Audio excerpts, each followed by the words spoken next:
मुक्ति प्रसंग थिला प्रथम प्रसंग कालक्रमे अनेक गुड़िया देश स्वाधीनता लाभ कले एवं से देश गुड़िक जो स्वाधीनता लाभ कले व्यक्ति बा इंडिविजुअल गुरुत्व वृद्धि पाइबारे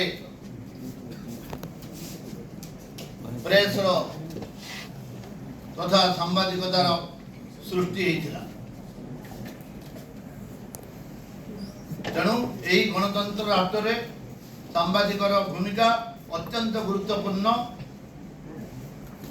आमर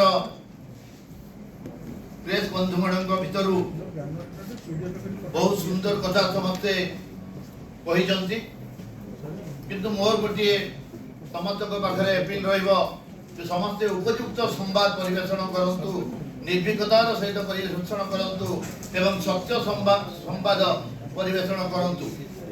मझिरे मोर एत वर्ष चाकरी कार्यकाल में अनेक देखी अनेक जगह सांबादिक बंधुगण पथ विच्युत होती एवं सेटा मध्य आमर पूर्व वक्ता माने निजर वक्तव्य प्रतिपादन कर सांबादिकतार सृष्टि जे स्वाधीन गणतंत्र राष्ट्र नुह पौराणिक जुगर सांबादिकता सृष्टि होता।